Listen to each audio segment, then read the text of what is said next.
Mr. Cullen. The defense recently provided us with a PowerPoint packet for this witness, which essentially contains, well, one slide has case law, a summary of a Supreme Court case, which is not even marked, and then it's got jury instructions with various overlays.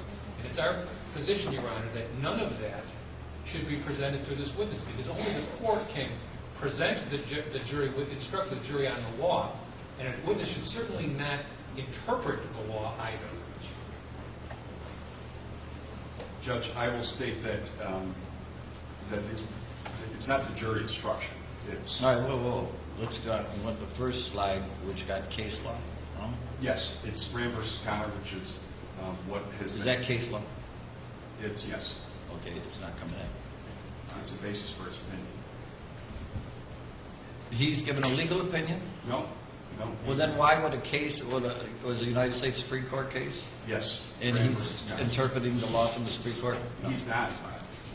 He used The other thing is, so what if he used it? We have discussed this before. Hearsay and non-admissible evidence can be used by an expert in forming their opinion, but it can't be brought on direct, but it can be brought on cross-examination if they dare to, all right? So, all right, so We don't that's, need that. Okay, that's fine. thank you.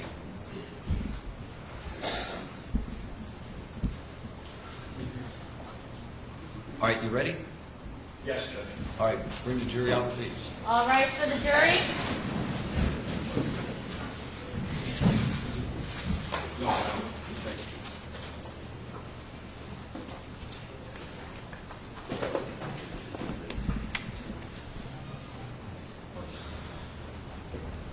All right, will everybody please be seated? At this time, defense, call your next witness. Yes. Your Honor, at this point, we will call Mr. Barry Brodd.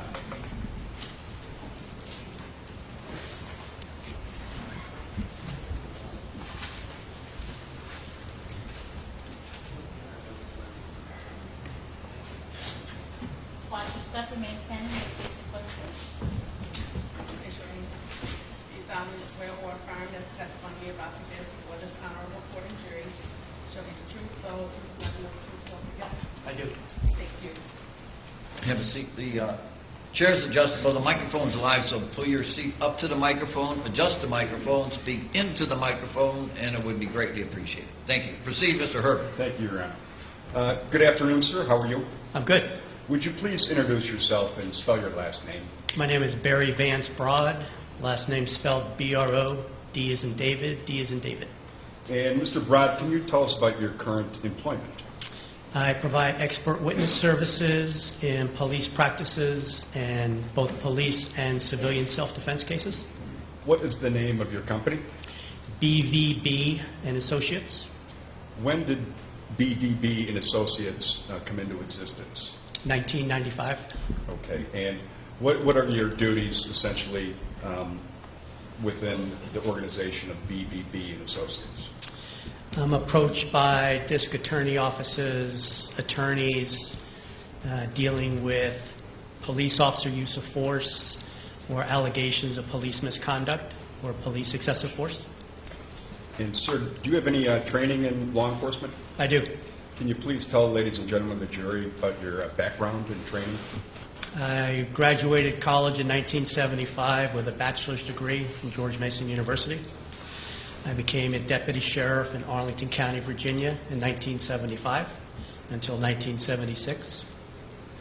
1976, I was hired as a federal law enforcement officer with the United States Park Police, both in Washington, D.C. and in San Francisco, California. I lateraled to the Santa Rosa Police Department in 1982, where I retired in 2004 after 29 years. And do you belong to any memberships? I belong to PORAC, which is the Peace Officers Research Association of California. It's the labor organization that represents just about all the police and sheriff's offices. I belong to the International Police Officers Association, and I belong to a training company called ILETA, which is International Law Enforcement Educators Training Association. Mr. Brodd, have you conducted any training with regard to police officers and use of force? I have. In 1978, I was certified by the FBI as a defensive tactics use of force instructor. I started teaching at the Santa Rosa Police Academy in 1979 as an adjunct faculty member, and I taught use of force subjects from 1979 till I retired in 2013. Mr. Brodd, have you consulted with any clients on use of force cases? I have on approximately 100 incidences. And did any of those cases involve fatal police shootings? Yes.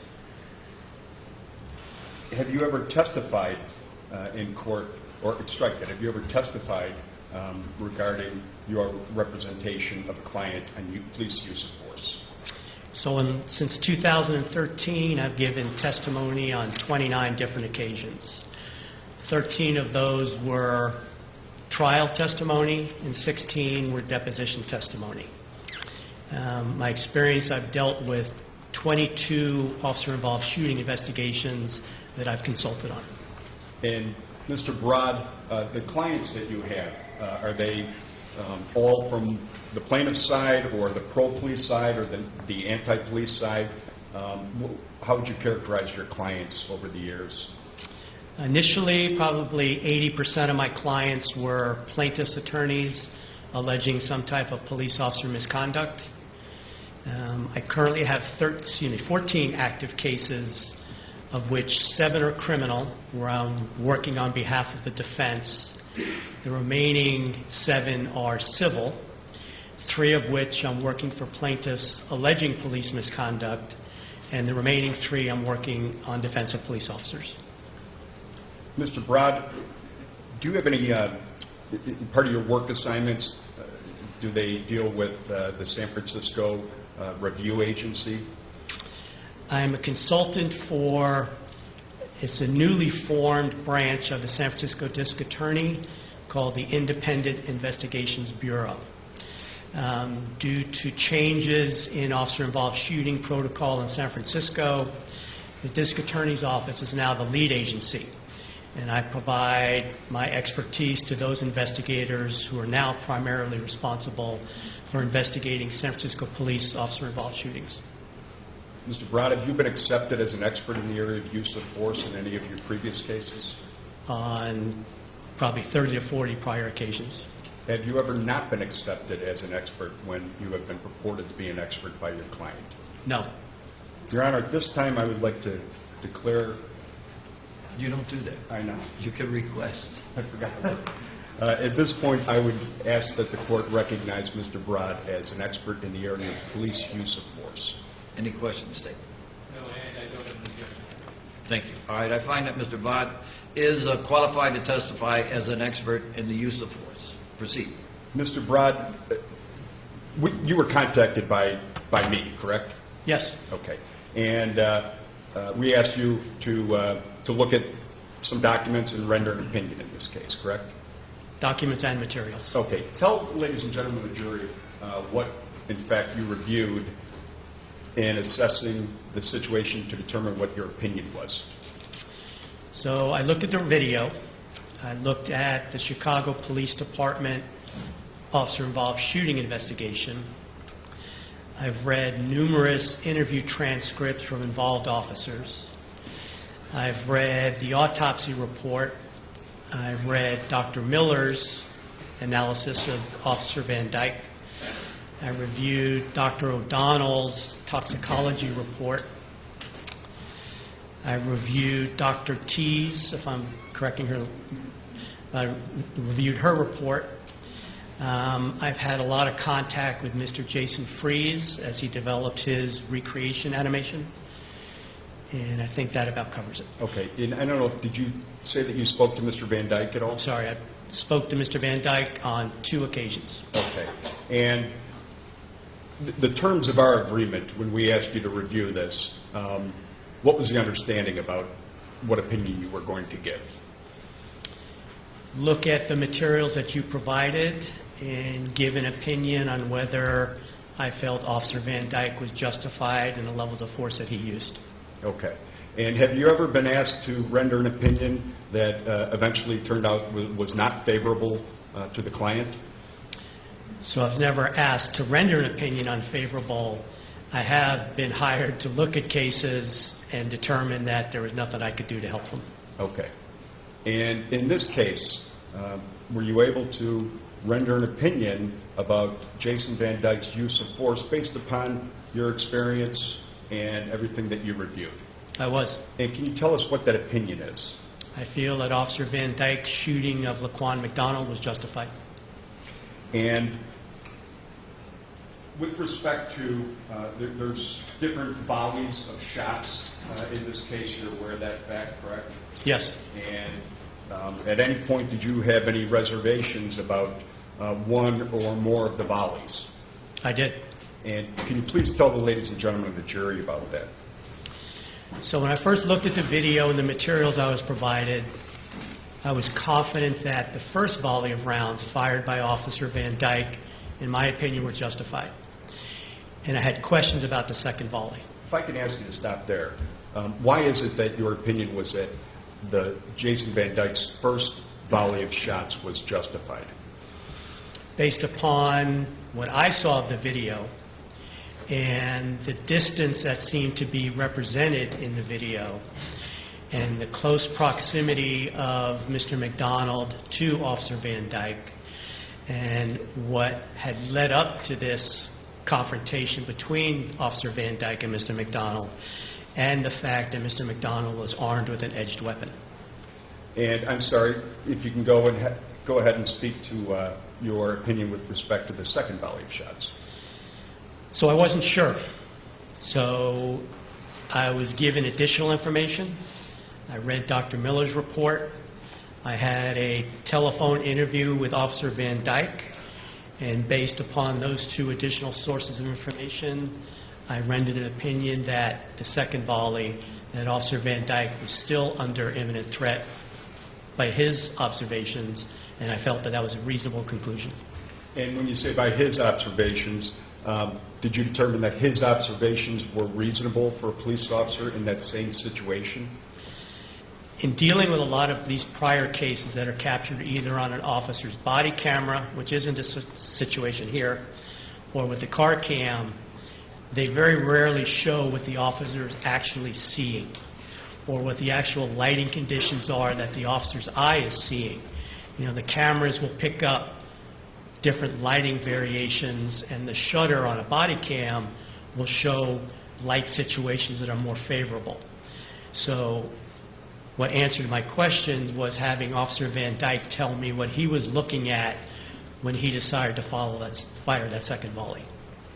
Mr. Brodd, you know that Jason Van Dyke was approximately 12, 14 feet away from Mr. McDonald at the point in which he decided that he needed to use deadly force, correct? Normally, you'd be perfectly correct, but this has been in evidence about every other witness, so overruled at this time. Go ahead. So we're saying 12 to 14 feet? Yes, approximately. That's my understanding, yes. Okay. And what is it about 12 to 14 feet that you believed Laquan McDonald was an imminent threat to Jason Van Dyke? So you have Officer Van Dyke who will be reacting to Mr. McDonald's movements.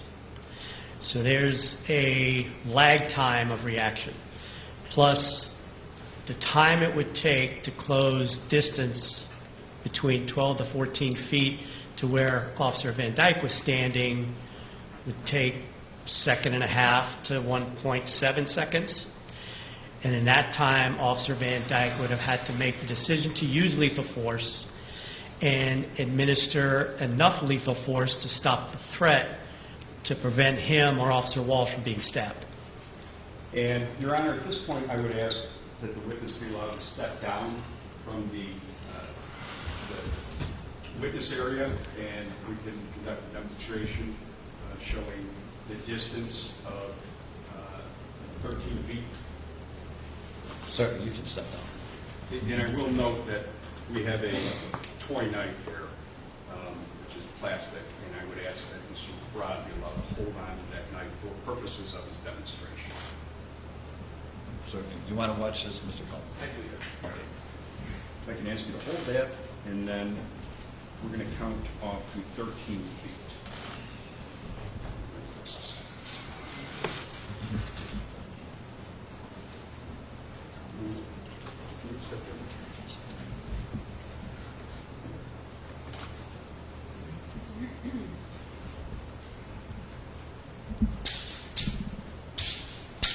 Okay, so right here is 13 feet.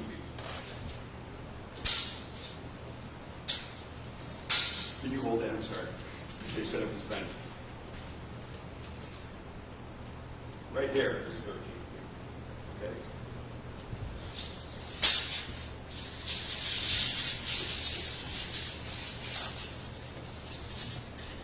Mr. Brodd, if I am Jason Van Dyke, standing 13 feet away from the line of God, why is it that your testimony is that this is a distance that could be an imminent threat to Mr. Van Dyke? And I'll show you how much time you would have to react to me. Step. Thank you.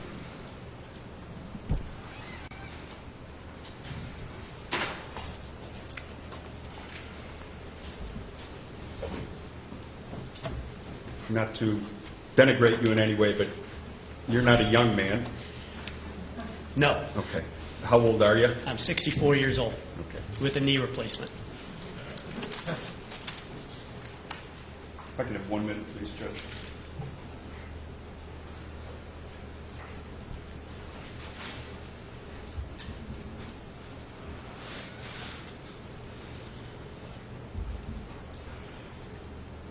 I have nothing further. Thank you. Cross-examination, Mr. Cullen.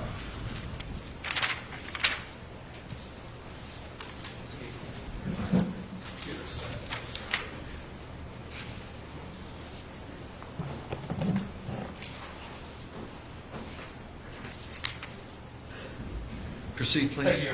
Now, Mr. Brodd, there's a number of things that were artificial about the little demonstration you just did. Is that correct? Artificial? Sure. Yes, artificial. Because that's not what happened on October 20th of 2014, was it? The distance was accurate, but the movements weren't. The movements weren't. And in fact, because on October 20th of 2014, Jason Van Dyke wasn't sitting here, standing with his arms behind him, right? That's correct. He was pointing a handgun at Laquan McDonald, is that correct? Yes, he was. Now, you approached with a knife, with a pretend knife, with a kind of a large blade, is that correct? Yes? Now, Laquan McDonald, knife wasn't that long, was it? 3 inches. Now, in your report, you wrote 4 inches, is that correct? Yes, I did. That would be an exaggeration, is that correct? I would call it more of an inaccuracy. Okay, and an accuracy that makes the situation more dangerous sounding, is that correct? I'm sorry, I missed the question. An inaccuracy that would make Laquan McDonald more dangerous sounding, is that correct? As far as the difference between a 3-inch bladed knife and a 4, no, I don't think so. Now, but you chose 4 I chose 4. for a 3-inch blade. Yes. Now, Mr. Brodd, how much have you charged the defense for your services? I've been paid $12,400. Well, how much more are you going to be paid? I'm not sure yet.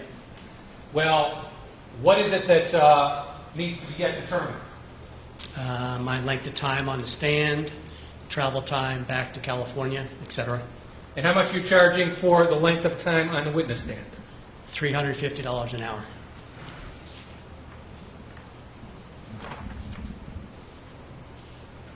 So you've rendered an opinion here, and you said that you based that on various items that the defense provided you. Is that correct?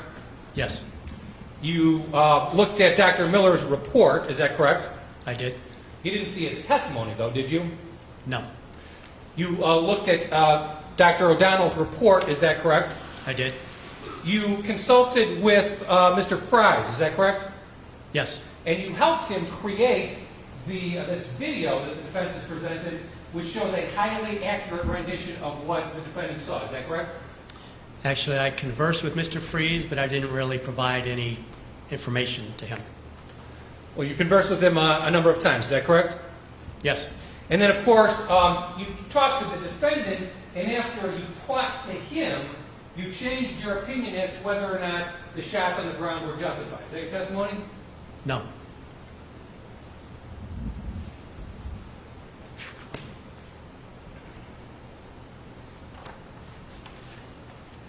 Now, you said that why do you believe that the defendant was justified in shooting Laquan McDonald the first time? Based upon what Officer Van Dyke knew regarding Mr. McDonald, What did he know about Mr. McDonald? that Mr. McDonald had attacked a Chicago police car by popping a tire.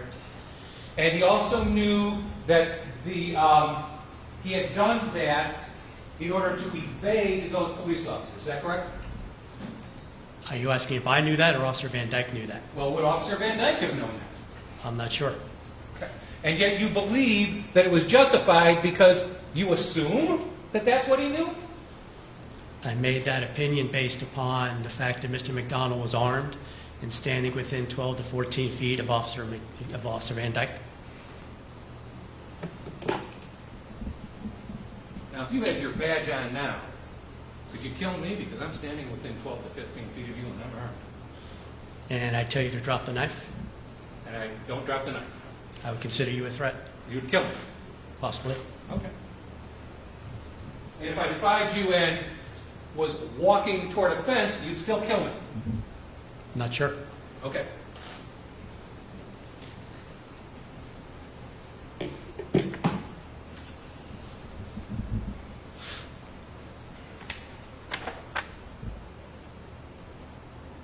I don't have any further questions for that.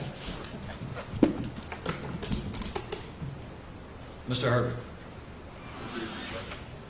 Mr. Brodd, you were asked,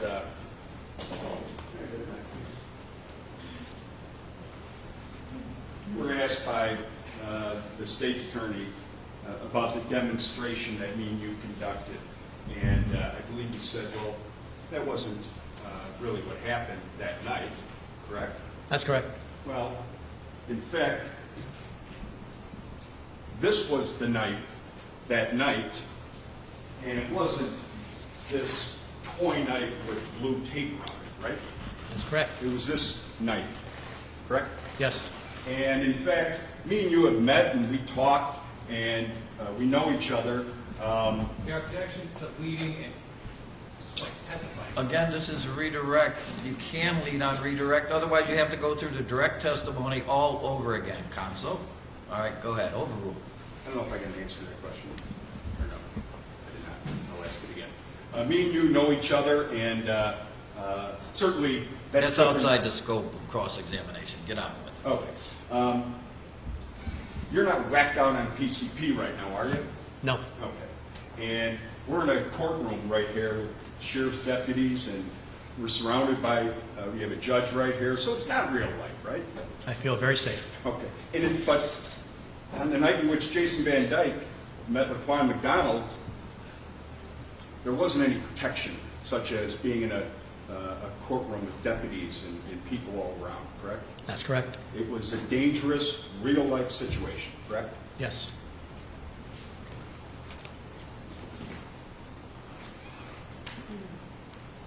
Nothing further. Thank you. Mr. Cohen. Now, you've looked at the videos, you've looked at the reports, and it is your testimony that there was no protection that Jason Van Dyke had. Is that correct?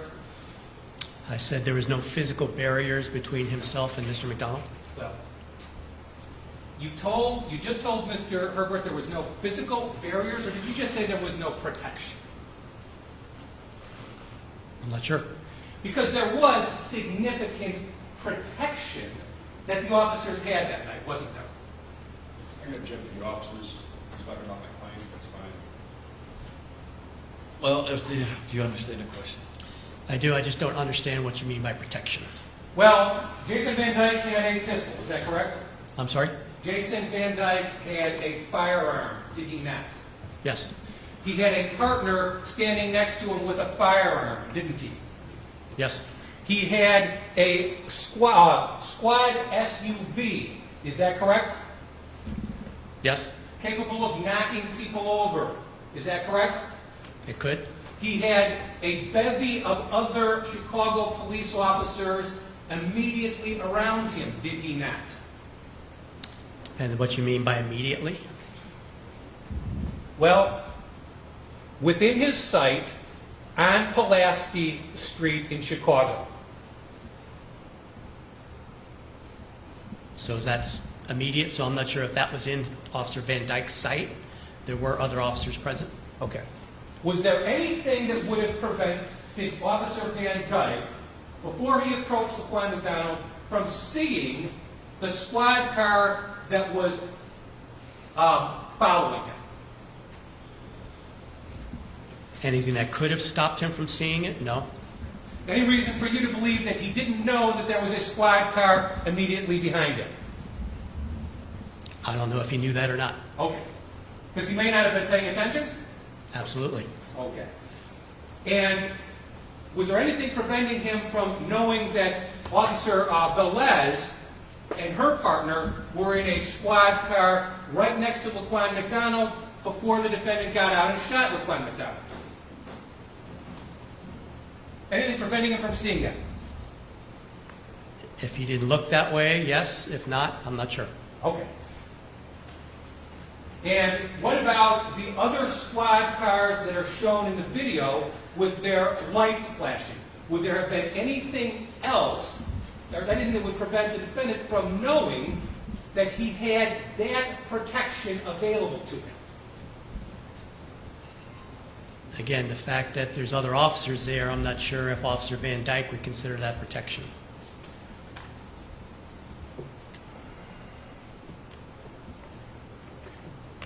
And the fact that the radio dispatch indicated that there was a taser on the way, which arrived about 20 seconds after the shooting. That's not the evidence. There was no evidence that there was a taser on the way. Sustained.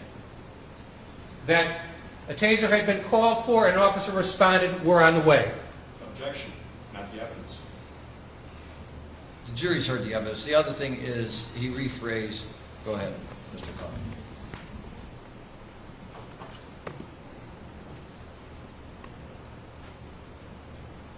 I have no further questions, Your Honor. Thank you. Thank you very much. All done? Thank you. Could I have the attorneys over here for a second, please? Ladies and gentlemen, again, you've been fantastic. This is the first time I said it today. I apologize. I usually get it out 2 or 3 times. So keep up the outstanding work. We have completed evidence for today. We'll see you all tomorrow. Safe trip home. Be careful. All rise for the jury. Okay, will everybody please be seated? Thank you. At this time, we're outside the presence of the jury. All the parties are present. Mr. Herbert. Judge, Ms. Wendt, excuse me. thank you. Judge, at this time we ask to admit certain exhibits into evidence. Why don't we do this one at a time, see, unless have you conferred with the state? No. Why don't you do that? All right, then you might be able to admit a lot in. You have to go over there, Tammy.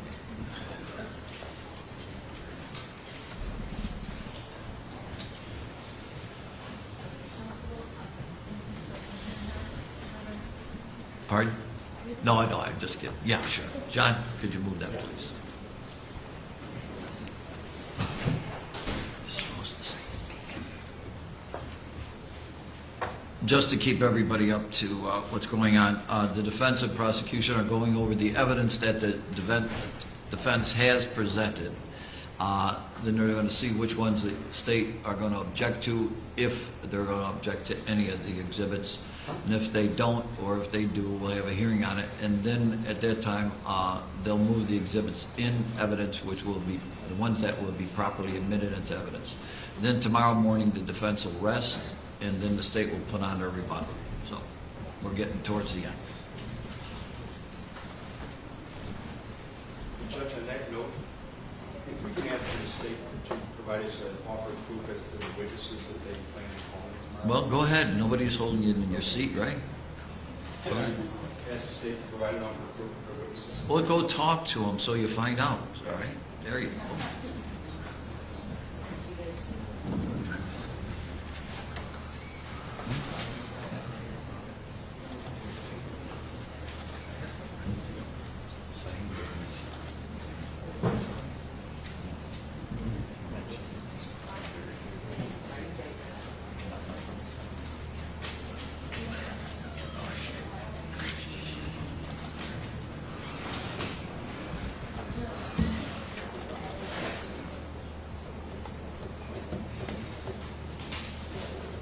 All right, let's do this.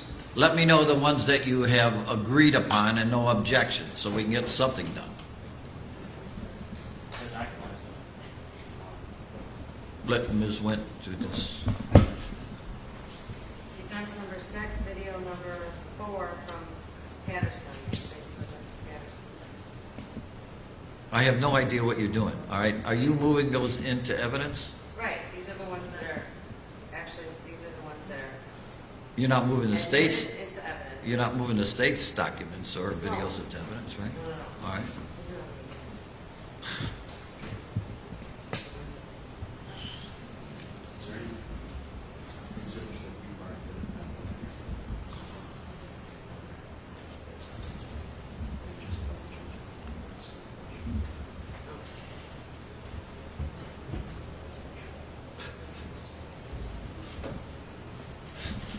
Hello? So, great.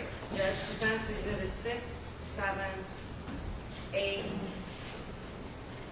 11, 12, 15, 16, and 20. No objection, state? No objection. They will be moved into evidence. The identification marks will be stricken. What's next, if any?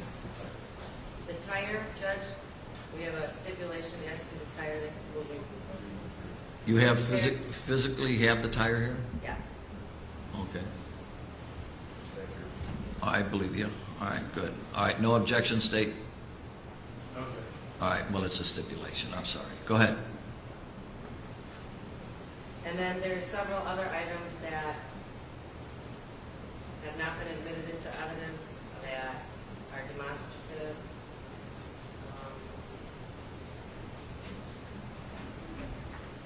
What? That's it as far as the evidence. Okay, thank you very much. And then you can formally rest tomorrow. When the jury comes back tomorrow, it's okay, Chip, you're not talking, so you can leave if you want. Don't worry about it. Here's the thing, is what we'll do is, when the jury comes back tomorrow, we'll call them out, and you'll say, consistent with your rulings on the evidence, Judge, at this time, the defense rests. And then I'll tell them that this is it, you completed your case in chief, and then the state will go forward with their rebuttal.